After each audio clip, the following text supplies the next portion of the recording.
साबिक़ वज़ीर व BRS के रुकन असम्बली टी हरीश राव ने कांग्रेस हुकूमत की 1 साल हुक्मरानी को नाकाम और अवाम से गफलत करार दिया। उन्होंने कहा कि कांग्रेस की हुकूमत अवाम पर लाठीचार्ज, झूठे वादे और माली सौदेबाजी में मसरूफ़ रही।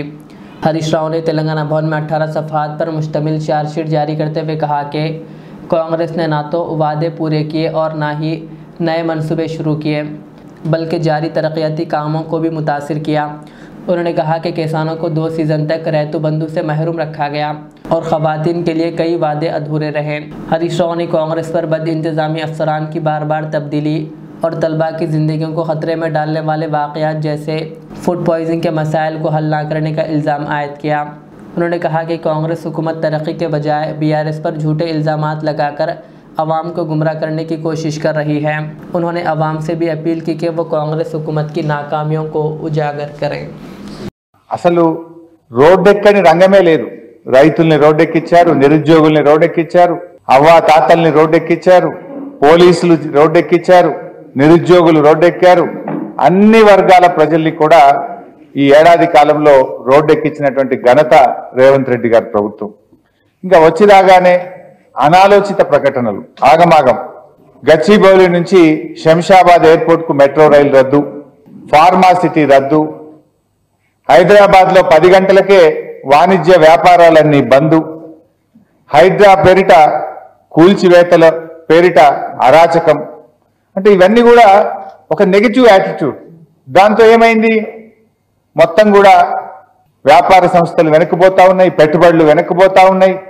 దాంతో నాలుక గరుచుకొని అన్నీ తూచి అన్నాడు।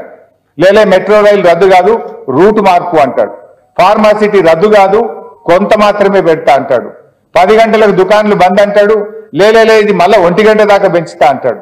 కానీ ఏమైంది, జరగాల్సిన డ్యామేజ్ జరిగిపోయింది। హైదరాబాద్ బ్రాండ్ ఇమేజ్ ఆగమైపోయింది, పెట్టుబడి పెట్టే సంస్థలు పునరాలోచనలో పడ్డాయి। రేవంత్ యొక్క అపరిపక్వ వైఖరితో రాష్ట్ర ప్రగతి మసకబారింది। పరిపాలనలో కూడా వైఫల్యమే, నిజంగా చెప్పాలంటే ఆగమాగం। మీరు చూస్తే ఇది ఎంత తత్తర బిత్తర ప్రభుత్వం అంటే, హైదరాబాద్ నగరానికి సంవత్సరంలో 3 పోలీస్ కమిషనర్లు మారారు, ట్రాన్స్కో CMDలు 4 మారారు, GHMC కమిషనర్లు 3 మారారు, రంగారెడ్డి కలెక్టర్లు 3 మారారు। ఇట్లా చెప్పుకుంటూ పోతే అంత ఆగమాగం, శాఖల మధ్య సమన్వయం లేదు।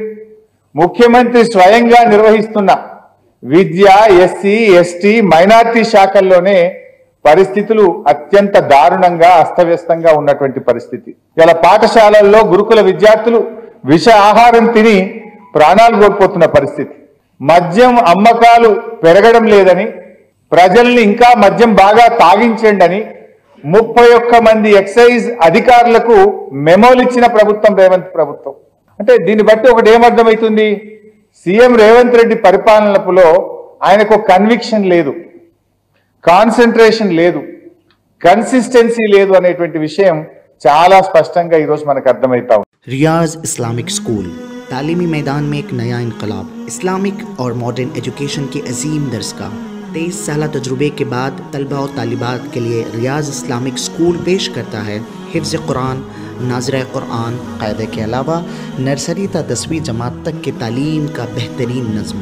बच्चों के लिए हॉस्टल की सहूलत, मुस्तहिक़ तलबा के लिए खुसूसी रियायत, तलबा और तालिबात के लिए अलहदा क्लासेस के माकूल नज़्म, खुसूसी computer classes, hardware and software training, बच्चों में तहरीर और तकरीरी सलाहियतों को उजागर करने के लिए हफ्तावारी प्रोग्राम, काबिल और मुशफ़िक़ असातिज़ा इकराम की निगरानी में बेहतरीन तालीम नज़्म। सुबह 8 बजे तक शाम 4:30 बजे दाखिले जारी हैं, उजलत कीजिए। Riyaz Islamic school, opposite lane, new SR petrol pump, Vattapalli, Hyderabad.